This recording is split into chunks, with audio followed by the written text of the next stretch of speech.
Annyeonghaseyo, welcome to Afternoona Delight. We are Leah, Megan, and Amy, three American romance novelists discussing all things K-romance from a writer's lens. We fangirl over our favorite actors and actresses, talk up our trope addictions, and nerd out on K-drama deep dives. We'll throw in a few K-pop and K-skincare recs for good measure, because why not ride the Hallyu wave all the way to shore? So grab some dekboki and listen to your new favorite unis. Hey everybody. Hello. Hi there. How's everyone doing? Fantastic. So we wanted to kind of just shout out to some of the listeners who have been messaging us or reviewing us. We really do get a lot of interaction on Instagram, and I don't think I can express fully how happy that makes us. Like every single time, even like if you just respond to like a poll with a yes or no, we know, and we're just so happy you're engaging with us. So recently we got a really nice email, and I think I'm just going to say her first name just because that's really not identifiable in case she doesn't want us to say her full name. But her name's Hannah, and she wrote us the nicest email about our second male lead SOS pod episode, which I think we got a lot of great feedback about that. So I can tell you right now, we're definitely going to do another episode giving more second male leads their happily ever afters. So let us watch a couple more K-dramas and get our list together, and we'll be doing that again. But anyway, so her email says, all your episodes have been great, and the recent one giving second male leads their own deserved storylines was phenomenal. I laughed so hard that I cried, in public, of course. It was Leah's belief in aerodynamic engineering following the Chaebol pilot plot point that set me off. I haven't actually seen any of those shows, and it did not matter. You hit on such good tropes while also coming up with hair-raising plot twists. If you find anyone to produce them, I would get a Viki subscription just for the purpose of watching your plots come to life. And I just want to say thank you, because that was an extremely nice email. We obviously do pride ourselves in being able to plot things out, but we're still vain authors, and we love praise. So... So keep telling us how good we are. Yeah. Megan's been drinking the truth serum tonight. But yeah, and we've gotten a couple nice reviews lately, and we had a listener on Twitter recently who listened to our run-on episode, and she said that our podcast really helped her understand that it is quiet dramas that she likes instead of like more epic ones. And that's totally cool, because we obviously all have our own preferences, and I'm kind of glad that she was able to come to that realization a bit based on our pod. So yeah, I mean, I don't know what to say. We just are so happy when you guys engage with us, and it's been very exciting. Yeah, it's true. And I feel like we went from having this like text chat about K-dramas to just very impulsively saying we should do a podcast talking about this, even though we have no experience doing podcasting. And it's been fun. And honestly, I've just really enjoyed getting to engage with both of you more I know we're not in person, but it feels, I don't know, it just feels nice. I really look forward to this every week. Me too. And Leah and Amy, should we mention, I forgot about this. Should we mention the sponsor? Yes. Oh my God. Thank you. I knew there was something. Oh my God. There was something. Do you have the response right now? Okay. So let me just give some context. So we all kind of like do monitor social media, but I would say that like 80% of the time I'm kind of handling the Instagram account. And last weekend we had our very first, and look, I am not trying to be mean about this. This brought me nothing but joy, all of us joy. We had our first kind of like tentative pitch to see if we'd be interested in doing some sponsorship. And the key is, does anyone else want to say the name just because it's so glorious? I'm good. You go for it. Okay. It was Smooth My Balls. That's right. The company is called Smooth My Balls. And they are ball sack shavers. And at first I was like, like that seems like an odd pitch to like, we're clearly, a woman-run podcast, and none of us are women who do need to shave our sacks. And so I was confused. And then I was thinking about it and was like, I guess though, like how many dudes are going to be like, yeah, I need to shave my sack. It's going to be like someone in their life being like, honey, there's a lot happening down there. And that forest is a lot for me to get through. Please smooth your balls. And I was like, then it just all made sense to me. So, well, yeah, I mean, the best part was that like, they were like, we can send you a review kit. We're like, how do we review it?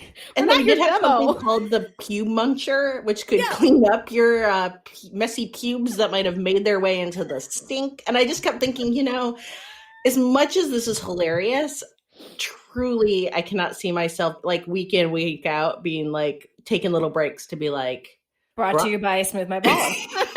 oh, wait, I don't know. I mean, oh my it's God, so and tempting. Amy's voice. Is Amy like an announcer voice? Oh my God, please say that again. Brought to you by Smooth My Balls. Oh my God, Amy. Megan, do you have the response? Yes. So here they are getting free publicity from us now. They are. Truly, I told my husband- please do go check out Smooth My Balls because the copy on their website is truly amazing. They have a good sense of humor. And so did Leah in her response to them. So yeah, so Leah, well, she's always been like kind of excellent with puns, but yeah, so I've never met a pun I didn't really like. So she wrote back to them, and I have the response. So I'll read it, but the credit goes to Leah. Okay, I can read this, and she did legitimately write this back. They didn't respond, but you know, sadly, I thought they really would. Yeah, we were kind of hoping to strike up a dialogue with Smooth My Balls. Anyway, dear Smooth My Balls, unfortunately, when it comes to our listeners, we tain't a great fit. I'm sorry, I can't laugh at my own stuff. It's so unclassy. Okay. So we're groin to have to pass.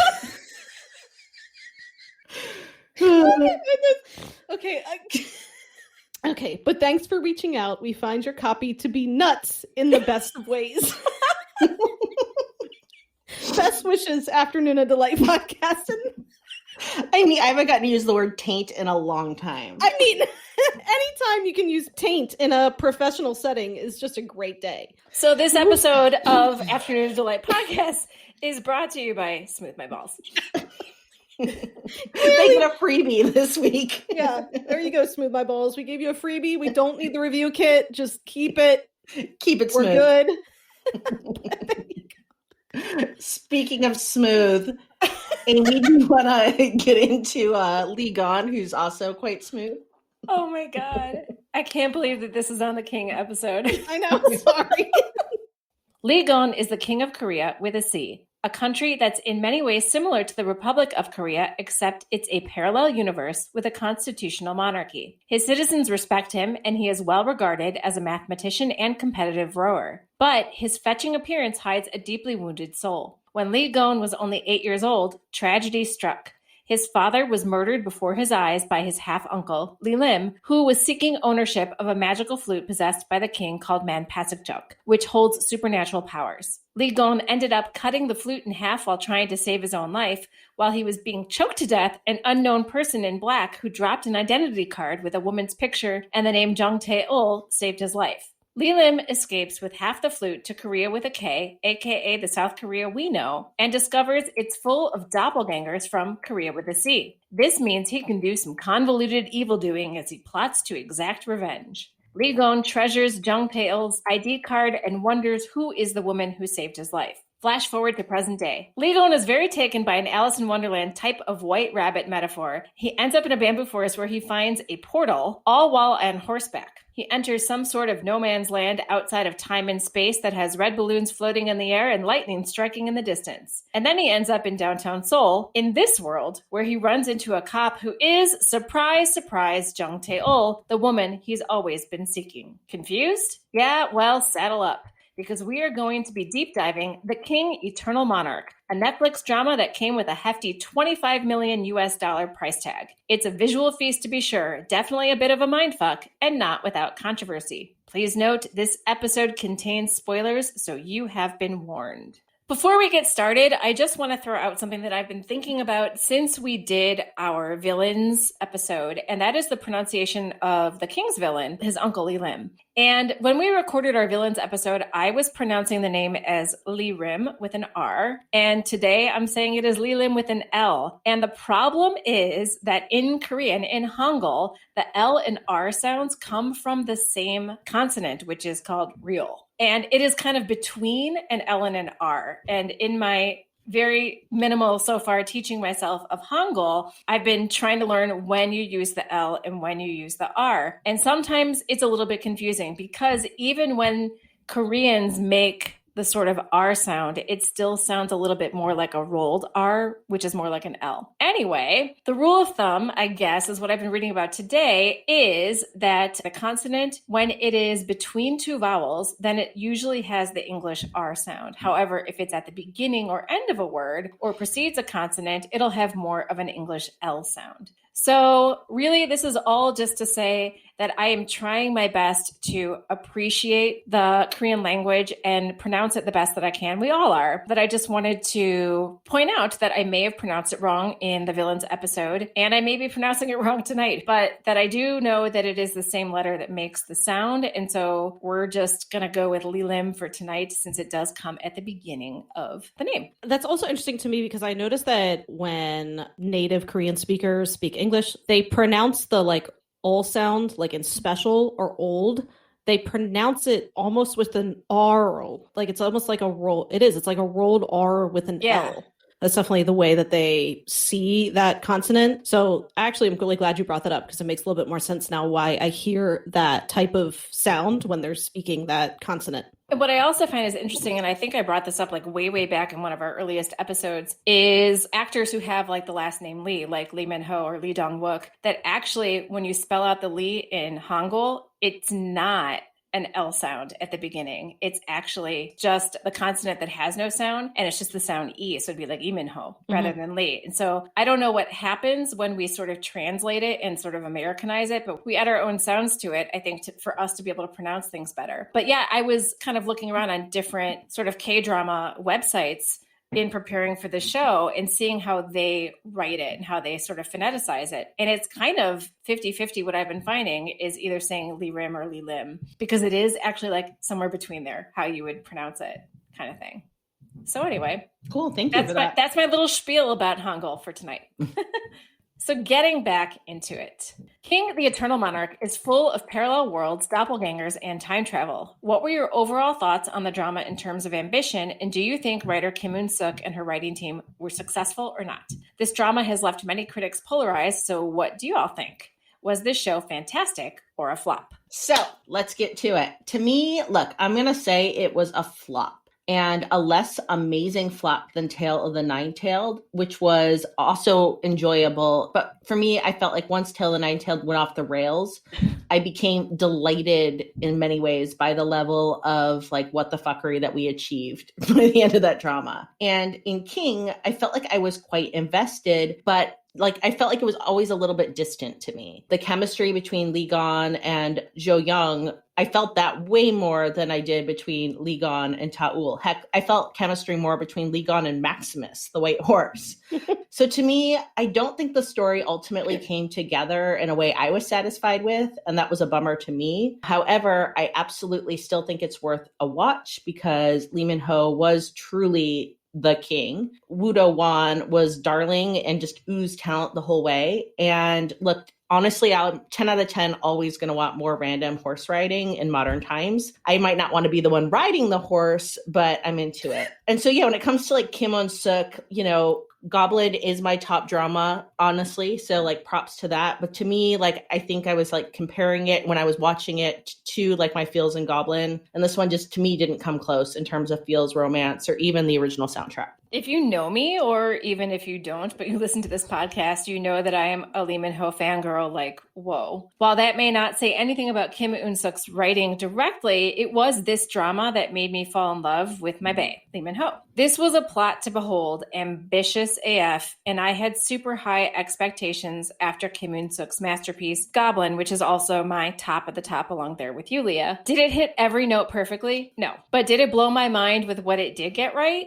Absolutely. Tackling time travel is a feat in and of itself, but this writing team did time travel, parallel universes, and use the idea of doppelgangers so well, especially with Jo Eun-suk and Jo Young, played masterfully by Woo Do Hwan. So I think what I'm getting at is that this drama was fantastic with a capital F, even though I would 100% rewrite the ending, and did so on our snack episode of endings that we wish we could rewrite. I'm going to agree with Leah in that I didn't feel the same chemistry between the leads leads in this drama as I did with Goblin, but I'm trying not to do the comparison game, which is really super hard because Goblin is my top of the top. But I do think that because there was so much going on in this drama, that Lee Gon and Tae-ol did not get enough screen time together. And I think that that did show in their chemistry, but still there was enough for me that I fell for their love story and I was in it 100%. And let's be honest, the real love story of this show is between you and Lee Min-ho. And that's where the chemistry was. So this is true. And I feel like that's a little bit, coloring my review of the show. Absolutely. I'm not gonna lie about that. But I mean, he really, like you said, he was the king. Like this was the first drama that we saw him in, and we'll talk more about this later. And just something shifted, something clicked inside me. Your grid chart grew 3 It sizes. will never, ever be the same. So I feel like I'm between you two in that there were definitely some things that prevented me from fully loving it. But then, as Amy said, there were some moments that were so great that it would make me say to someone, you need to watch this drama. Like, despite the issues I had with it, it still was an incredibly worthy drama. And there are scenes I would absolutely watch again. I'm not a big time travel person. I never have been, but I do love parallel universe and I love doppelgangers. And I would say where this drama fell flat for me was the time travel elements. So I'm not always sure if that was me, like my own personal prejudice, I guess, against time travel, or if it really was the drama that let me down. But I just felt sometimes the time travel got super messy at the end. I mean, I was actually really thinking that this drama was gaining ground. And then I think it was like episode 14 hit and I just felt like it fell apart. And that disappointed me so greatly because we all have said like it was building up to something and then kind of let us down at the end. But I still think viewers should watch it. I think that there are just so many amazing K-drama moments that you want your eyeballs to see, okay? And you want 16 hours of Lee Min-ho. You just do. Like, and you Woo Do Hwan. Yeah. And you want Woo Do Hwan. Like, I mean, we will get there, but and Maximus. I'm going for Team Maximus. Okay. Well, Woo Do Hwan like stole the show for me, so we will get there. And actually, before we get there, just a few friendly reminders. Make sure to subscribe wherever you listen so you don't miss an episode. And while you're at it, please leave us a review and tell us something you liked about the show. We aren't here to just talk to ourselves, so we want to make sure we're giving you the content you enjoy. Also, follow us on Instagram at Afternoona Delight Podcast for all the show ratings that don't make it onto the pod, book recs, behind the scenes fun, and generally shameless fangirling. And if you want to message us about anything you heard on the show, email us at afternoonadelightpodcast@gmail.com. So, Amy, I feel like this show was quite pivotal for you as it sent you into your own Alice in Wonderland-esque rabbit hole of Lee Min-ho. So, can you talk to us a little bit more about what was it about Lee Min-ho's performance and the role of Lee Gon that captivate you, and where has this journey taken you since then? It's definitely taken me down my own rabbit hole. I fully admit that. So what's funny is that Lee Min-ho isn't what drew me to this drama. Like Leah, you and I were both trying to decide which drama to watch next. Because of our Goblin love, we wanted to work our way through Kim Un-suk's list. And we were deciding between Descendants of the Sun and King. And as soon as I saw that Kim Go-eun was the lead and that King was Kim Un-suk's latest drama, I was sold. Plus, I wanted to see what all the hype was about with this Lee Min-ho guy that seems to be one of the most popular actors in South Korea. And I think what really got me about him is what you said before, is that he truly was a king in this. He was regal and stately and super subdued, yet commanded respect. But behind closed doors, he was also very funny and endearing with those who served him in the palace. I loved that Jo Young was the first to comfort Lee Gon when he was mourning his murdered father when they were children. And then fast forward to the present day, and Young is Lee Gon's head of security, right-hand man, and still his best friend. So you see that there's this enduring sort of loyalty with, friendship there, and that he wasn't just this sort of untouchable king, but that he was a person who connected with other people. But really, I think I just fell for the whole package. I think Lee Min-ho, playing whatever role he's in, he just has a certain something that just gets me in all the feels. And maybe that's why for me, this drama, wasn't a flop as far as the romance. Maybe it was me, being romanced by Lee Min-ho instead of Tae-ol. But either way, the first thing that I texted Leah after I watched the first episode was, you need to see him act. As soon as you do, you'll understand what I mean. And you're going to fall in love with him. And Leah agreed because we didn't know him from anything. All we knew is that he was going to be in Pachinko. And Leah has read and loved Pachinko, and you can talk more about that. And I'm going to read Pachinko before the drama drops. But you were so like, oh my gosh, this guy's going to be this, very pivotal character in Pachinko. And I want to see what he's all about. And it really was just this, as soon as you see him hit the screen, there's just something happens. Something happens to me. Okay. So then I followed the White Rabbit to Legend of the Blue Sea, to Boys Over Flowers, Personal Taste, Heirs/Inheritors, whatever interpretation we're doing of the title. And now I own the City Hunter DVDs and will soon watch when I'm done with my current drama, most likely. King is still my favorite performance of Lee Min-ho's, but I will watch anything that he's in without a question.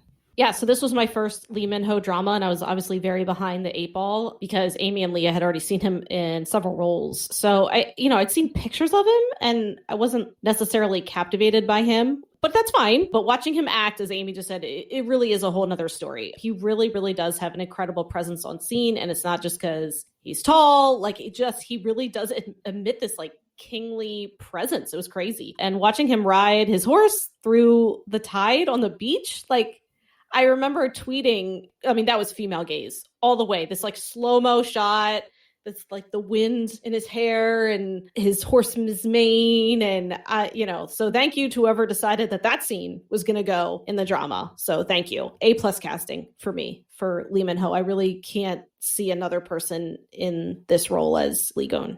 Well, let's play a little bit of a game here. Lee Min-ho is Lee Gon. Marry, mate, or murder? Yes, yes, and no. Wait, did I do it wrong?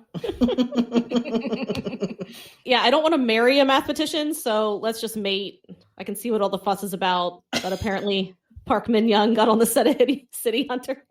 Oh my gosh, look at you dropping the tea.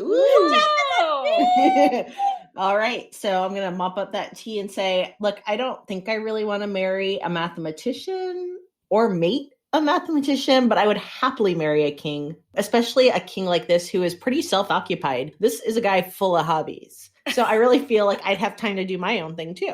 He does have a lot of hobbies. He does. Yeah, I really respected his hobby game. He'd be a great goblin because he had. Yeah, he could do immortality real.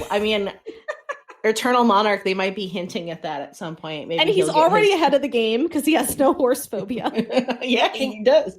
You have to listen to our Goblin episodes where Leah talks. We talk a lot about immortality, and Leah talks about having a horse phobia and how she said that the secret to happy immortality is just more hobbies. So and time to work on horse phobias.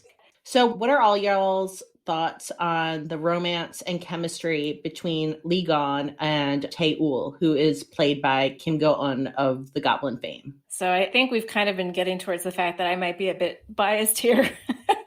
But, we know that Kim Un-suk can tear out our heart and stitch it back together because she did this to us countless times in Goblin. I don't think I've ever shed so many tears. And I'll watch that drama again and I'll do it all over again because third time's a charm. But Lee Gon and Tae-ul's love wasn't as tragic. It wasn't like the sad love that Kim Shin and Un-tak had. So it didn't hit me quite as hard. But I did buy the romance. I did have some feels. And like I said earlier, I think because of the parallel world situation that the romantic leads didn't get to spend as much time together as I wanted them to, which I think would have pulled me in more to the romance. But on the same token, I was so invested in the whole conflict between Lee Gon and Lee Rim that it didn't bother me so much that the romance seemed a little bit secondary to the sort of fantastical stuff that was going on.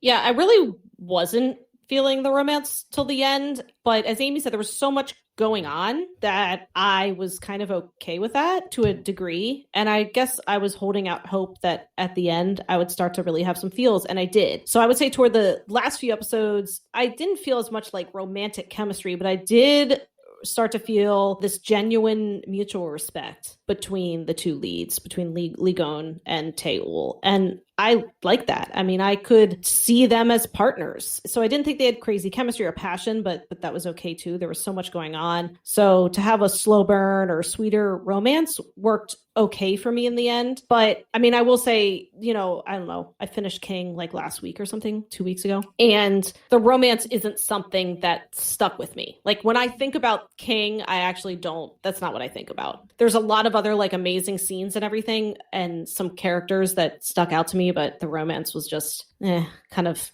there in the background, even though it was supposed to be in the forefront. Yeah, and I think it wasn't just like for me, I didn't feel like I didn't vibe on the chemistry, okay? But like I felt like there was something off with the pacing because I felt like he kind of like entered the world of Korea with a K and interacts with Tae-ul, and like, he's been looking for this person. So obviously he's carrying a lot of like, there's a lot of emotional weight coming from him. And I feel like he kind of goes all in quite quickly, which I liked. And, she's living in, our world. And this dude comes in with like diamond encrusted buttons on his jacket on a white horse, and talking all sorts of nonsense in her mind. So she's kind of like, I don't even know what the hell's going on with this guy. Like, is he insane? Like, what is the deal? And so I felt like that goes on for quite a while and probably went on for maybe a little bit. Like, it went on too long for me. Where Agreed. I felt like he was kind of like, I'm into you. And she was just kind of like, oh, this is crazy. And then I just felt like there was this big shift where she like finally realizes like, yes, he's this like dimension traveler. And immediately she's like, just go straight to like that Sarage moment, kind of like you talked about the end of it in one class. Like, I was like, there, like, I just didn't buy it. Like, it was just kind of like, oh yeah, I do love you. And I was just like, I think I needed to see her emotional. Like, I mean, I didn't need to see his as much because he was coming from this like history of like always having this ID card and thinking about her. She didn't have that context. And I think I just needed to see that shift clear to me of like, look, look at him. Like, like I'd love him too. But she was like resisting. And then just kind of like, Sarang. There wasn't enough buildup of her feelings because you're right. Like his feelings were building for literally 25 years. And I totally agree with you there. And I think that was a big part of it as well. Yes, 100%. And the whole point where she was like, oh, creepy guy, that went on too long. They needed to like speed that up. Yeah, agreed. All right. So who deserves the other half of Lee Gon's best friends forever necklace?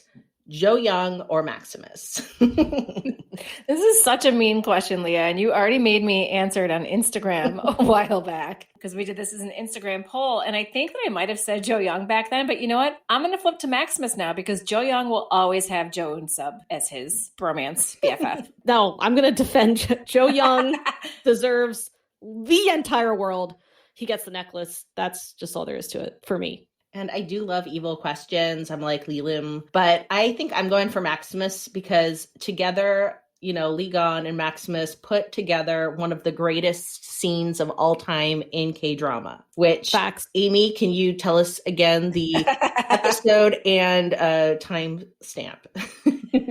Yes. So speaking of watching parts of this drama over and over again, I think that I have watched the end of episode 11, beginning of episode 12 countless times at this point. And so I feel like this, whether or not you think King is fantastic or a flop, I think we're just going to title this podcast episode, Amy Gushes Like a Goober over the King Eternal Monarch because of this one episode. So I believe it was in our endings episode that I said it was 1 hour and 8 minutes into episode 11. Tae-ul is bloodied, beaten, drugged, and has just almost been flattened by a white truck of death, because we did say that there are some great K-drama cliches in here. Lilim's goons are there, ready to snatch her once more, and she's in the middle of the streets of Busan in Korea with a C, barely able to stand, and then you see it. Lee Gon atop Maximus, leading the charge with his mounted security detail behind him. The music is goblin-esque, making my heart race, and then Lee Gon draws his sword and says, "Protect her, she is the future queen of the Kingdom of Korea," as he starts to slash the baddies in his wake. When he finally gets to Tae-ul, he hops off Maximus, runs to her, and scoops her into his arms. And that is when she basically, has her last conscious breath and passes out in his arms. And it is by and large my favorite scene in all of K-Drama-landia. Full stop. Mic drop. Yeah, I mean, I don't have another favorite scene. I mean, I would say any scene, my runner-up to that scene is any scene with Eun-sub, because I just loved him more than was healthy. But what Amy mentioned was incredible. And the thing is, I had actually seen like a GIF of that. It came up in like my Twitter timeline or something. I was kind of annoyed because I'm like, oh my God, did that ruin it for me? But it didn't. Like watching the context of the episode, because first of all, I didn't know the context when I saw the GIF. So I hadn't known that Tae-ul was like... She's been through some shit before. Yeah, she was like a little human scab at that point. She was. And so, as she had like that acting that she did in the middle of the street when she like raises the gun at the like advancing bad guys was crazy. I mean, you could just feel her desperation and her like she had just fought so hard for so long and now she was completely outnumbered. And so when Lee Gon comes riding on Maximus, it was also just the beautiful shot. It was like overhead and it's this white horse and he's just slashing at guys dressed in all black. And it was amazing. The music was amazing. His voice, what he like yells, you know, she's the future queen of Korea. It was epic. I'm saying, I know the drama is 16, 20 episodes? 16. I mean, it's worth 16 hours watching the whole thing just for that scene. Because it was that cool. And I think I want to amend my earlier claim that I don't want to marry a mathematician, because also one of my favorite lines, like pickup lines ever that I've ever heard, was in this drama. And it was just straight up pure math nerdness. So Lee Gon tells Tae-ul she's a 0. And that's not because she's a nothing, but it's because there's such power inherent to that number that it amplifies any number it's behind.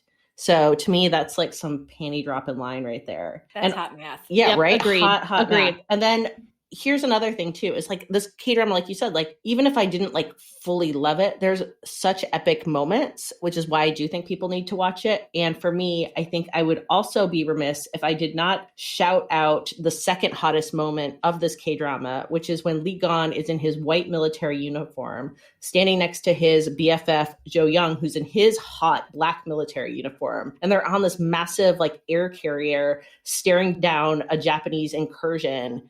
And he's just bringing this like straight up big dick energy to that scene. That is like, yeah, right? Like when I was watching that episode, because I was like a couple episodes ahead of Leah, I think, or did I finish it like, and then you watched it on your own? I think we were neck and neck. It fair, like you were ahead of me, yeah, for sure. I think it was a few episodes ahead because I got to that episode first, and I just took a picture of my TV screen with Lee Min-ho and Woo Do Hwan next to each other in their uniforms, and I'm like, so this is coming. I mean, that's $25 million. Look, I do think I wish that they had used some of that money to like tie up some of the plot holes that we're going to get to. But look, if you're going to have to put money somewhere, put it in some big scenes where Lee Min-ho, some big female gaze. Yeah, commit to some bananas that's happening. And that's the thing is like, I never felt like it's so over the top, but I felt like the entire time, every time he was in those super over the top moments, he was just fully committing as an actor to the bananas that was around him so that I could buy into the bananas. And I appreciate that. I mean, it's true. So I think this is a little off topic, but so when I watched Tale of the Nine-Tailed, for some reason I felt like we were all a little in on it. Does that make sense? Like, yeah. I feel like we all knew it was bananas. Although the actors fully committed, they knew it was bananas. Like, they fully knew, and they, like, went full bananas. And I still feel like Lee Min-ho was still trying to maintain, like, respectable I think that's a good... Well, the plot is, like, literally, like, burning around him. You know what I mean? And he's still like, I'm the king of Korea! And it's like, well, you know what, buddy? Your kingdom's a little messed. So I agree. I think that actually sums up exactly what I was trying to convey earlier. Yeah. I didn't realize that was where I was going with it. I think Lee Yoon in Tale the Nine-Tailed like, I know, this is crazy. Like, by the end, yeah, I felt like he was like, yeah, whatever. Just like, whatever. I got an umbrella with a sword. I know, it's crazy. Just go with it, you know? I pretended to need a dentist. Like, whatever. Yeah. I had a pretend root canal. Exactly. Whereas Lee Min-ho's like, you know, I am king. Lee Gon would never fake a root canal. No. And I felt like he stayed committed to the bananas to the very end. And now we have our favorite segment of the week, which is our K recommendation. And today we have merch with Amy. Okay, so today I'm going to be sharing an Etsy shop. And the Etsy shop is called A Korean Addict. So if you went to Etsy and typed in all one word, A Korean Addict, you would find this lovely Etsy shop that basically has a lot of merch with quotes from your favorite dramas printed on them. I'm a huge collector of mugs, and so there is just a plethora of mugs on this shop. It's not just mugs, but I am all about the mugs. And so I really love that there's a lot of King merch here. But yeah, whatever your favorite K-drama is, I bet you're going to find something on A Korean Addict. And let me just share one of my favorite ones that I found for King that I want to, of course, purchase for myself. And it has one of my favorite quotes on it. And it is in one of the scenes where Taeol has been waiting for Lee Gon for a while. And he comes and shows up, and she can tell that he's coming from a different time, that he's not just coming from a different universe, that there's something going on with time travel here. And he brings her flowers and he says, I realized that I never even gave you a single flower. That's why I crossed the universe for you. Oh my God. All right, I'm buying that. Anyway, lots of fun stuff on A Korean Addict on Etsy, but that is the one that I am putting in my shopping cart before we finish this podcast. So that is the Etsy shop, A Korean Addict, for all of your fun K-drama quote needs. So what happens in the plot hole stays in the plot hole. What's a plot hole you've fallen into on the show and can't get out of? Okay, I've got two. One's short, one's a little longer because I wanted to bring it to all of you to talk about, but then also like get some background story because I knew there was like context that we were missing watching it. So first off, I want to talk about how one of the secondary characters was the bubble tea shop owner, Nuri. She has not one, but two Aston Martins. And look, the most affordable Aston Martin I could find online, because I had to look up, because I know these cars are not cheap. So the cheapest, most baseline model of this vehicle costs about $150,000. That's about 170 million Korean won.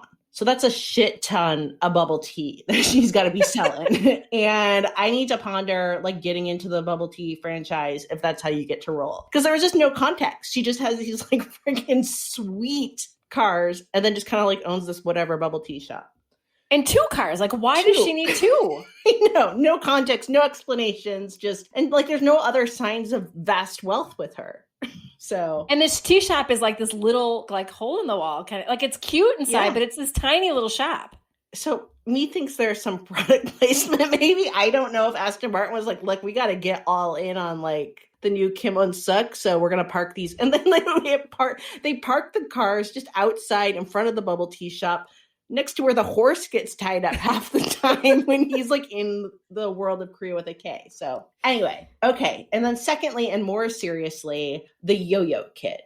So, okay, we've all seen, and we have talked on this podcast doing episodes on Goblin, that Kim Un-suk is the same writer. And in Goblin, we do see she has this propensity to write about powerful gods who move through human realms in human form. And in King Eternal Monarch, this shows up again, but essentially as one of those Deus Ex Machina. Amy, am I saying that right, teacher Amy? Deus Ex Machina. I can never say that word. Deus Ex Machina. You don't want to say deuce. Deuce. You can just leave that all in. I literally can never remember how to say this word. I only can read it. But basically, remember, Deus Ex Machina is when there's like a character who shows up without context to just kind of like change the story. And so apparently what it is the Yoyo Kid is the flute, the broken flute, except it's like the sentient side of the flute.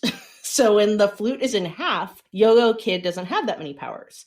He can help Taeul escape from the bad guys, but he's also just kind of like this rugrat kid with the yo-yo. Then when the flute is made whole, Yo-Yo Boy turns more into Yo-Yo Man and has this like quite sexy glow up and gets back into his god bod. And then he has more powers and then basically just gets to work changing a whole crap ton of fates. Hence why I think he is a pretty contrived Deus Ex Machina. Also, there's like metaphors with the yo-yo string that seems to give a nod. I know that we said that like at one point in one of the podcasts, obviously we're not going to have a lot of like Greek or Roman retellings in South Korean dramas, but I do feel like this one gave a nod to the three fates of Greek mythology who respectively spin the string of human life. Then there's another who allots its length, and then the last one cuts it. And Yo-Yo Kid seems to kind of be bundling up all those fates into like being one god, but then none of this is ever really explained, and that bugs me. Like, I don't need a PowerPoint to spell out all of this stuff,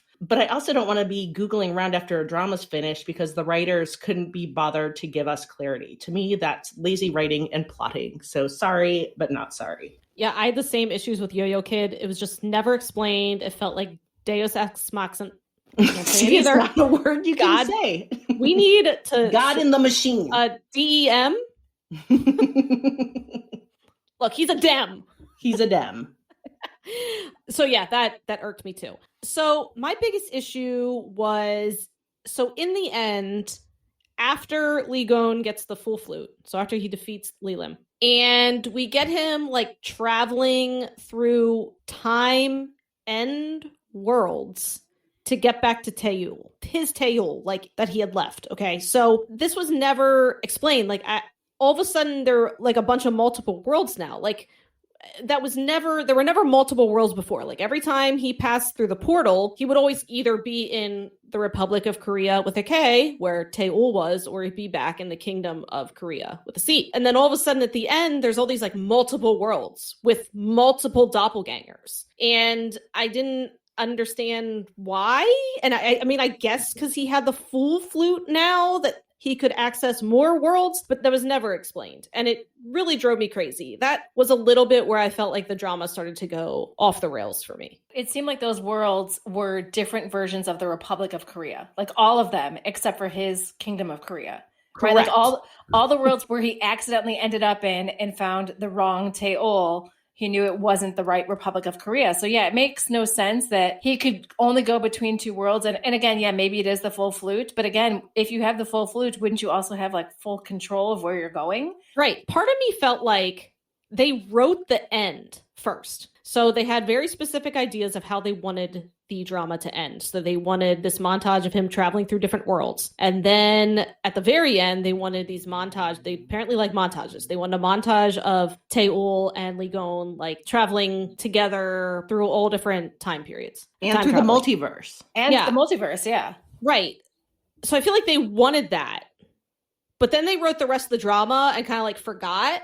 And then they got to episode 14. They were like, oh shit, but we already wrote the end.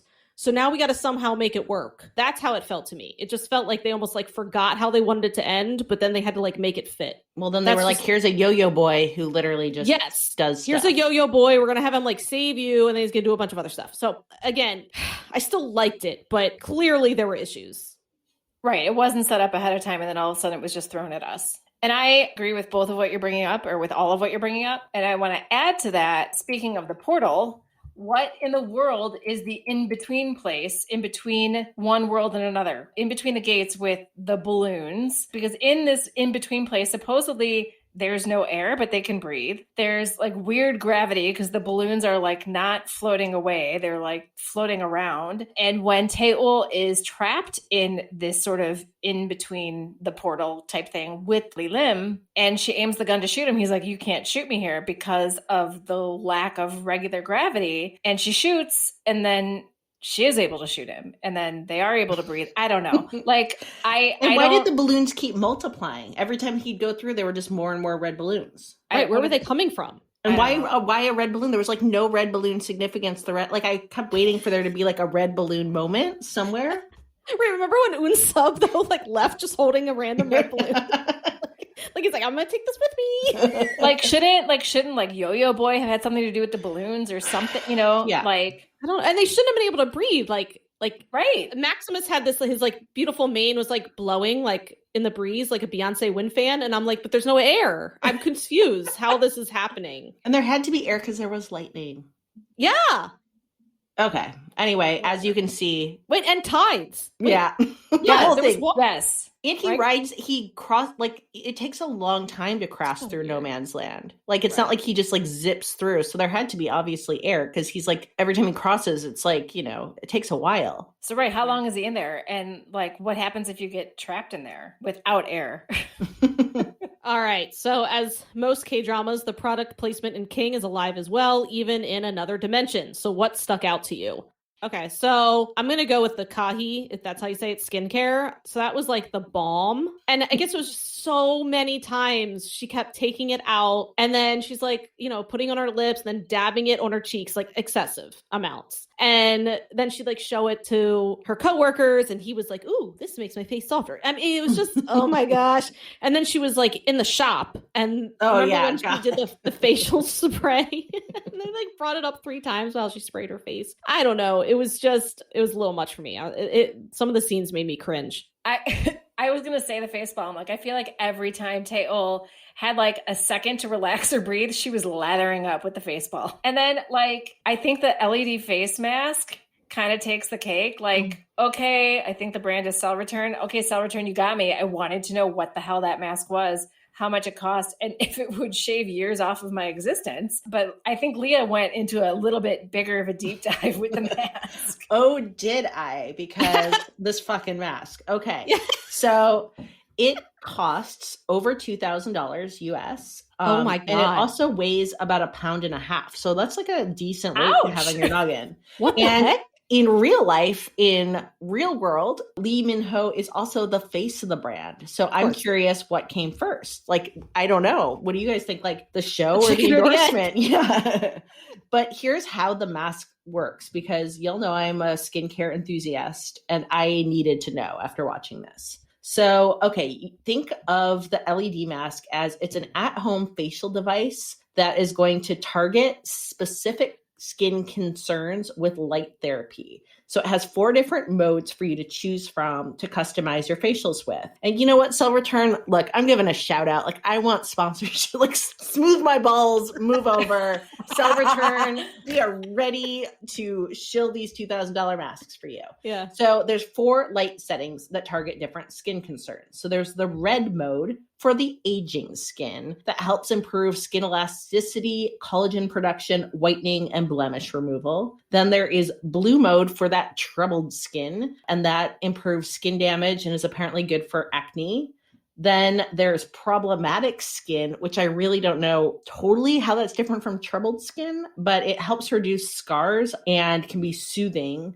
And then there's fast mode, which reduces the treatment time to 9 minutes and cycles through all 3 treatments. So as much as this might seem like just an overpriced novelty, apparently this mask, which offers that light-based skincare therapy, is something like light-based skin therapy is a thing that is used in many skincare clinics and salons to amp up your regime. It can apparently boost the absorption of products and circulation and accelerate tissue repair. And you're recommended to wear it between 9 minutes a day and 20 minutes a day. Reviews do say that there's truth to the hype, but $2,000 is $2,000. So I guess do you or don't? Well, the thing is, I don't know how much the show did a good job advertising this, because it seemed like every time someone put it on, they were interrupted. Like, so it didn't seem like, do you know what I mean? Like a just a regular face mask. You can put it on and someone can still like talk to you and you can still like conduct business. Whereas every time, what was her name? The Prime Minister. Yeah. Every time she put it on, someone would interrupt her. And my thought was, well, that seems really inconvenient. I mean, it's like a Darth Vader mask. Yeah, and the only scene I liked was when Unsub put it on and was like pretending to be Iron Man. I mean, that was because he's Unsub and he's amazing. But that was the only time I really liked that mask thing. Every other time it seemed inconvenient. And see, just seeing it for me was enough to be like, what the hell is that? Yeah. I need to know. Yeah. I mean, I was immediately like, what is it? I want it. I don't even know what it is. I just want it. I don't like things like limiting my senses like that. Like, that's not my kink. See, I feel like I would love, I mean, I'm not going to spend $2,000 on this mask, but I would love to put this on at night and just have my husband be like, FML as I like lay next to him. Like have him walk in the room and see you laying in bed. Yeah, because like wearing the sheet masks already is like enough to send him off. But one other hyped up product placement moment that I just had to, because there's so many. I mean, this is like a chef's kiss of ridiculous product placements, was the bakery Paris baguette. And there's just this like random scene where I feel like Lee Gun basically just turns to the camera and is like, the bread here tastes exactly like the bread at the royal court. And it's amazing. So I totally remember that scene. I remember too. Yeah. Megan's favorite romance in King the Eternal Monarch was Woo Do Hwan's relationship with himself. So which doppelganger did you love more, Unsub or Jo Young? Yes, I'm making you choose. This actually is kind of an easy choice for me. So Unsub is just the most precious person to ever be precious. I wanted so many more scenes with him. I was a little disappointed at the end. I really wanted so much more from him. So I love Jo Young for his loyalty, but Unsub was just brave and he loved his family and he took a bullet for the king just because he promised Jo Young he would. Oh, everything he did was so cute. He had this big smile and he was kind of silly and I wanted to protect him so much. I would have been his armed guard. Yeah, I'm with you. I'm with you with Unsub. Like, he was sweet and adorable, and he like took such good care of his, little brother and sister, and he crushed so hard on Nari and had the most endearing sort of whine to his voice, if that makes sense. Like, whining is annoying AF, but not when Unsub does it. Like when he was like, oh, like every time. Like, I fucking loved it. I loved it. So I'm going to say I'm Team Jo Young. Unsub is adorable and was a great big brother. But y'all, Jo Young is the king's unbreakable sword. He's the ride or die. And honestly, Secret Service agents are my kink, not going to lie. Like a black suit and an earpiece, and I'm like Pavlov's dog. Plus, Jo Young gives literally the best side eye I've ever seen in my life. And his glaring. He has such glorious glaring. I second that. Woo Do Hwan is a certified scene stealer. So what scene do you love of his from this drama? So, I just can't talk enough about how much I loved Woo Do Hwan in this role. Like, again, I think the drama would only have benefited from having him in a lot more. So I love the scene where Lee Gon is confronted by a bunch of gangsters in Korea with a K, who he'd previously beaten. So he's with Unsub, who I forget what happens. He either runs away or Lee Gon tells him, because Lee Gon knows that like Unsub isn't like a fighter. And then as the men attack, Jo Young, disguised as Unsub, kind of crashes in and he beats up all the men. But he then gets recognized by, I think detectives were coming out of the building at the time. He gets recognized, so he has to pretend to be Unsub. And it's just so funny to watch Woo Do Hwan go from this like Jo Young, I need to protect my king, and all this like crazy fighting moves, and then all of a sudden like a light switch, pretend to be Unsub, who's just a goof, and it just, the whole scene just made me completely squirm with delight. I was so happy because it's like Woo Do Hwan playing Jo Young playing Unsub. Yeah. Which, I mean, and he pulled it off. Like, it was amazing. They were completely different people, and yes. He did it. So believable. Well, let me just say one more thing. Because at one point, Unsub has to pretend to be Jo Young, and Jo Young has to pretend to be Unsub. And even when they're dressed the same, like at that point, they cut Unsub's hair, and he had to put on the whole Jo Young, like slick back hair, earpiece suit. Even the way he stood, you knew he was Unsub. Like, it wasn't, knew he was dressed up as Jo Young, and you knew, and they're obviously identical because it's Woo Do Hwan playing the same guy, but just the way he stood and his mannerisms were Unsub. And that's how Woo Do Hwan played it. And I'm just like, that was the acting elevating the writing. Like, the writing couldn't have carried that. That was all credit goes to the actor. 100% Leah, totally agree. And I loved, my favorite scene is one with them together when Unsub and Jo Young say goodbye at the end and hug. And oh my God, my heart. I mean, that was the true romance. It really was. It was the best bromance to ever bromance. And it was Woo Do Hwan with himself. And like Megan was just saying, like, he's the same guy and they're two totally different people. And I believed every bit of it. And I'm just, that stood out to me as one of the best performances in K-drama to date. Totally agreed. Another part I loved was when Jo Young realizes that Lee Gon has also appointed Unsub as his unbreakable sword. And he gives such like good resting bitch face. And I feel like he's just like looking at the king like, you bitch, you backstabbing traitor, even though he like obviously loves the king. And then I just also loved that moment when we realized that his screensaver is Lee Gon's buddy pick. Yeah, like he keeps their buddy pick on his phone in their Kingdom of Korea military uniforms. And I just think it's like so cute because he's so stiff as Jo Young. But then, like, you see that, like, even though he is nothing really like Unsub, he has, like, there's still, like, little goober bits inside of him. And I like that. So can we also, like, give a shout out to the child actor who played him is the same child who played Blackie in Tale of the Nine Tails. We've got a really big Tale of the Nine Tail connection. And he also is the little jujitsu boy from Her Private Life. What else is this? Is. So have we seen him in more than that, or has it been these three? So I saw him he was the dead brother I was going to say, I wasn't sure if this was giving anything away, but it doesn't really. But in Into the Ring, there's a dead brother. I'll just say it that way. So you don't really know who it is. Okay. Because he's dead when the story starts. But obviously there's like a flashback or two and it's Blackie. And then also like they have like a shot of his funeral and it's like Blackie's little picture there. I mean, that poor kid is like, he's already got like funeral pictures or whatever. But yeah, we need to give this little guy a shout out. His name is Jung Se-yul. So just so you know, hey Jung Se-yul, we love you and everything you've been in. But we call him Blackie. Yeah, we call him Blackie. Hardest working child in South Korea. Seriously. Oh, and you know who we haven't mentioned? Speaking of hardest working child, we haven't mentioned the hardest working granny in South Korea either. Who is, what would you call her in this? His nanny, like advisor, like a governess kind of thing. Nanny, court lady. Yeah, court lady. And not just like the granny of Kdrama, but she's also like, she shows up in more like with Lee Min-ho, like she's in Boys Over Flowers and she's just all over the place. She's in Coffee Prince. Yeah. What's her name? I feel like we need to give her a shout out by name. Yeah, we do. Kim Young-uk. If you need not even like a Juma, like a granny for a drama, that's who you're calling apparently. She is known as South Korea's national grandma, according to Wikipedia. And of course, we know it has to be true then, right?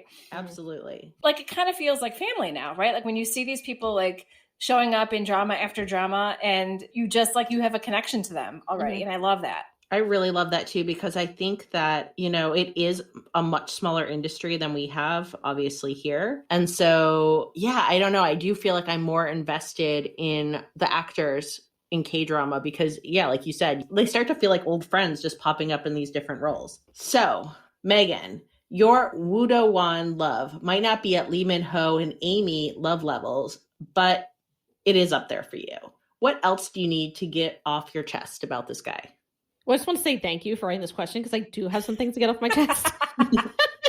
I mean, so this is the deal. I haven't seen him. This is only the second role I've seen him in, but I have a feeling he's going to shoot to like my top. And it's not just, he is incredible to look at. I mean, he has an incredibly unique face. He's just amazing to look at, but it's also his acting. So I had previously only seen him in Tempted, which is a drama that I truly only watched to the end for him, because I had some overall issues with it, and he also cried for like 70% of that drama. I mean, seriously, he cried every episode. He was such a sad sack rich boy. I can't even tell you. So I told Amy and Lee, I'm like, I need to see him in another role because I love him. Like the few times he smiled, he was captivating. And then when he was like happy, it was fantastic. So they said, you have to watch King. Like he's so great in it. And I'm like, even if I didn't like anything about King, it would have been worth it to watch him play these roles as Jo Young and Eun Sub. The vast difference in the two characters really showed his acting range. And I think Hallyu is seriously undervaluing his ability to be a lovable goof on top of a serious heartthrob. I almost feel like his role in Tempted they made him into this like dark anti-hero, and I'm almost wondering if it didn't like fit him. Like he played it great. He was totally believable, but now that I see what he can do in King, I'm like, he could have been so much better with better writing. So I know he's in the service right now, so I just need him to be discharged, when his time is up, and then be booked and busy for years to come.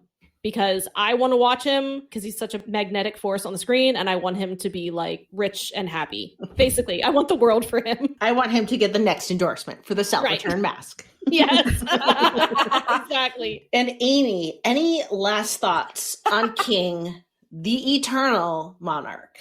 Not to beat a dead horse, who is not Maximus, but can I quickly mention why I want to rewrite the ending in case there are some listeners who missed the ending snack? Basically, remember that epic scene at 1 hour and 8 minutes into episode 11 when Lee Gon saves Taeol after yelling to his men, protect her, she is the future queen of Korea?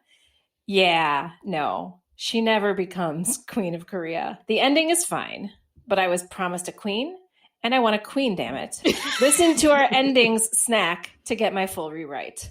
Yeah. And for me, look, my take home is I love ambitious stories. I prefer people going for it and falling flat than playing it safe the whole time. But I really appreciate when an ambitious story actually has a point. So I said what I said. But when it comes to Lee Min-ho, honestly, I cannot wait for Pachinko. And I cannot wait to see what he is going to do in this role. I feel like I have been lurking on Instagram during the shoots, and I just feel like the role he plays is such a deeply complicated and conflicting role, and is essentially an antagonist who is not, I just don't want to spoil stuff. It's a very complicated role. And, you know, since he's often like such like leading man, heartthrob material, I just really feel like this is going to give him a chance to do some stretching, and I'm really excited about it. Watching him be Yakuza. So my thoughts, I agree with Amy in that I was promised a queen. I didn't get a queen. It was just so weird. That's again why I felt like they already had written the ending almost. And then they like wrote the beginning and they had it set up to be a queen. Then they're like, oh, wait a minute. That's not how we wrote it. So just forget that queen scene. We're going to keep it in because it was so epic, but forget like what he said. But still, I was entertained. It was beautiful. I wasn't quite as entertained as Tale of the Nine-Tailed. Like when it came to like action, what the fuckery, like that was, I mean, I loved it because it was just so batshit. This didn't like take it quite far enough for me, I guess. I feel like you're going to go full batshit, just go full batshit. But again, it was still really beautiful, and I'm glad I watched it. And I truly believe if you're a K-drama fan, it's something that you should watch. And it's referenced a lot. And I think, you know, we all know that K-dramas love to be meta. So I feel like King is going to be one that's going to be referenced in future K-dramas. So let's recommend some time travel romances. So I'm going to recommend The Viking Once Forever by Koko Brown. So if you can't tell from the title, the heroine travels back in time to Viking time. Wow, selling this. Whatever that might be. So, well, the whole thing is that she insults Loki. Like she's obviously like in modern day America and she's talking to friends and she insults Loki and she falls asleep. And when she wakes up, she's like in the wilderness and she's wearing different clothing and Loki talks to her and he's like, you insulted me and I'm a little mad about it. And so I need you to do this job for me and then I'll let you go back. And the whole job is that she has to steal a stone from like a Viking warlord that he wears on a necklace around his neck. And the romance is between her and the Viking, because in the end, the Viking wants to keep her. And obviously she's then conflicted about stealing this stone to give to Loki. And it's very sexy and it's a lot of fun. The heroine has a really fun voice and it's a cool story. So yeah, that's The Viking Once Forever by Koko Brown. Ooh, it sounds like a heist. Leah will love that. Woo. So I had to look through my list because I don't read a lot of time travel. I want to read more. I do like it. I think it is a very ambitious kind of thing to undertake. But I did find one that I read a few years back called The Time Between Us by Tamara Ireland Stone. And I shall read you the blurb because I don't remember much other than really liking it. So Anna and Bennett were never supposed to meet. She lives in 1995 Chicago and he lives in 2012 San Francisco. But Bennett has the unique ability to travel through time and space, which brings him into Anna's life, and with him a new world of adventure and possibility. As their relationship deepens, the two face the reality that time may knock Bennett back to where he belongs, even as a devastating crisis throws everything they believe into question. Against a ticking clock, Anna and Bennett are forced to ask themselves how far they can push the bounds of fate, what consequences they can bear in order to stay together, and whether their love can stand the test of time. And this is a 2-book duology, whatever you want to call it. So Anna and Bennett's story does continue on after this book, and I really did enjoy it. And for me, I'm going to say that my recommendation is not a romance. I would classify it as a love story. And I am going with The Time Traveler's Wife, which is one of my favorite books. And it tells the story of Henry de Tamble, who is, with a shout out to Amy, our resident librarian, he is a very dashing and handsome librarian who involuntarily travels through time. And it's the story of his relationship with Claire Abshire, who is an artist whose life follows, you know, the natural sequential linear course. So it's all about their love story. It's set primarily in Chicago. A lot of it takes place during the 1990s in Chicago, even though it's set in other decades. It was a movie, but honestly, this is one of the things where I feel like people either like the movie or prefer the book. The movie didn't do it for me. The book is where it's at. And yeah, I felt like it was just a really cleverly constructed plot. It's got some very sad but very beautiful moments. And I think that it's one of those books that like I kind of reread every every, 6 or 7 years and always makes me happy. And I'm really not a crier in books. In this one. And I sobbed in this book. Like, it is rare I cry in a book, and I didn't just cry in this book. I was like heaving sobs. So that's what you need to know about my emotional reaction to that. So that is The Time Traveler's Wife, and the author for that, it's like this deus. What is it? Deus. You want me to say it for you? Audrey Niffenegger. Audrey Niffenegger. So, Audrey Niffenegger, thank you. Great book.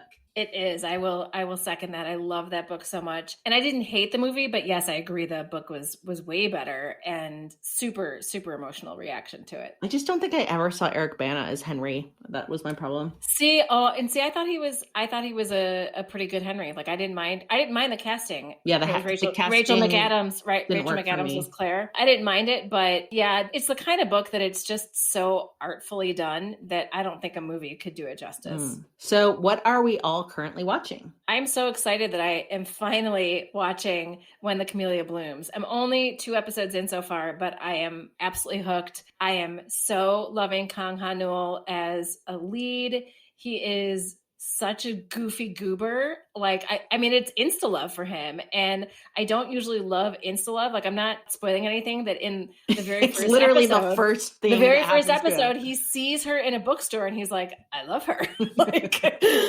So I love it. And I'm just getting into it. So I definitely don't know super much of what's going on with the whole, murder subplot, the Joker, who is the serial killer. But, yeah, I'm really liking it. I'm really excited to continue. I'm so excited because honestly, this character, if like Lee Gon is your, bae, that like is like your forever fictional husband, I feel like Young Sik is mine. Megan, what are you watching? So I just finished My Love from a Star, My Love from the Star. Love from Another Star. It's like so many. It's defined like a million different ways. Yeah, I was looking for it on Drama List, and it's not called anything like that. I forgot. Yeah, what it is. It's like You Who Came from Another something. Yeah. Yes. Yeah. So we're gonna talk about it coming up, but it was another one of those that started off really slow for me, but then I ended up really liking it. Thought it was really kind of fun and unique. So I'm excited to talk about that, and I really liked it. So I just finished that this morning. So I haven't started anything. I might watch. I just saw this trailer for I Picked Up a Celebrity on the Street, which looks kind of crazy, and I think it's only 10 episodes. I could be wrong, but I thought that that's what I saw. So I might try that, just like a little intermission before I launch into something else, because I think I'm going to do Camellia next. So When the Camellia Blooms, which I'm also very excited about starting. So I think that's going to be my next pick, but I guess we'll see what I end up. I was going to say, please watch something in between My Love from the Start and Camellia, because if you start Camellia now, you're going to be done tomorrow, and I'm going to be like, I'm on episode 3. No, I think I am. I just kind of want something a little bit less, like My Love from Another Star is 21 episodes, so I kind of just want something that ends a little bit quicker. And isn't Camellia 20 episodes? Yeah, it is. Yeah, so I just kind of want something in the middle here that's a little bit quicker, so that's why I might pick up that one. And it also looked just like really kind of silly. And you should try Holo too sometime. Oh yeah, and I need to maybe I'll do that. Okay, Holo. Oh, it's so cute. So that's what's going on. I did watch Into the Ring recently. Oh, I think I did mention that last podcast. I do want to mention that was a delightful drama, and I really enjoyed that. So we'll probably talk about that one coming up too.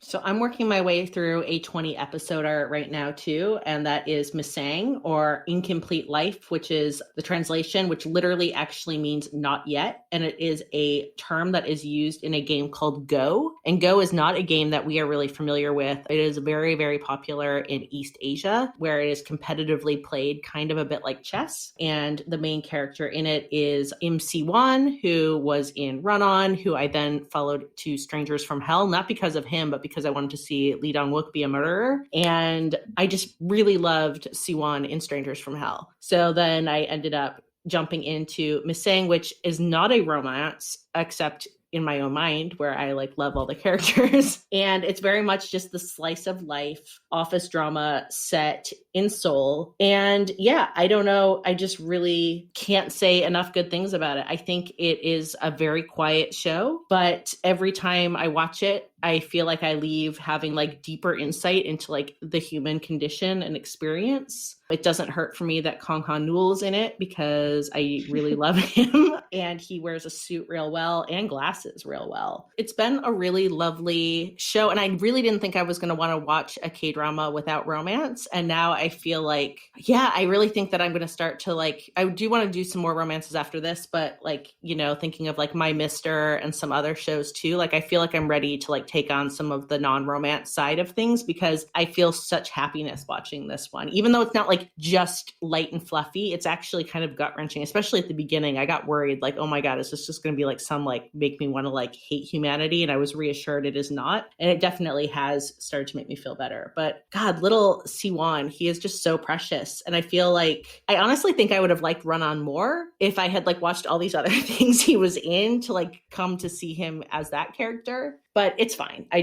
think he is so precious. And I do just like his understated way that he, you know, brings a lot of nuance to a character. Yeah, I think I need to see him in something else because I don't want Run-On to be my only impression of him. And I'm saying it like he was bad in Run-On. He wasn't. He played the character the way he was supposed to play the character. I just, you know, wasn't super invested. Yeah. And there's a tie to Missing. I think there's a real similarity in the roles, although he's much less powerful. He's like much more of an underdog. But Strangers from Hell, look, I cannot recommend you watching that. It is absolutely violent. And I don't think that you would appreciate me like making you watch it. But what he does in that, I feel like, oh my gosh, he was given a lot to work with and he ran with it. Yeah, I have to draw the line there. I wish I could. I mean, I wish I could watch it, but I can't. You cannot. I don't really think I cannot. Yeah. Lee Dong-wook eating people, just wow. Okay, so you like that, but you don't like zombies? Train to Busan. Yeah, no, I didn't say I didn't like Train to Busan. And I don't want to like drag this drama out anymore, but I think with the zombie convention, it's just kind of like this, like, I feel like zombie movies always kind of go a certain way. And it's just not like a story that I necessarily like love to be on. And Strangers from Hell kind of got more into like the psychological thriller. And at some point, look, I am happy to do like a talk about what I thought really worked in that. It was not a 5 out of 5 for me. It was probably like a 4.5 because I don't think that they did an amazing job hashing out the origin story of like what led these people. Like we kind of got why society did it, but like I kind of wanted to know more about like these specific people, like what really got them going, especially because like Lee Dong-wook was essentially groomed to become what he was by the woman who actually plays the heroine's mother in Amelia, which is interesting. But yeah, I think that there was just like a lot to be said for it. And so yeah, it was just much more of like a psychological terror of like, what do people when they are pushed down and pushed down and pushed down do? And I think that, what were we saying with like zombies? I'm kind of like blanking out, but like, you know, zombies have their own metaphor. Right? Oh, yeah. And kind of like, what do people do in the nature of humanity? And look, I think that's interesting too. So maybe I should watch more zombies. I don't know what it is about zombies. I think Lee Dong-wook is not a zombie though. He's like an incredibly sexy yet terrifying dentist.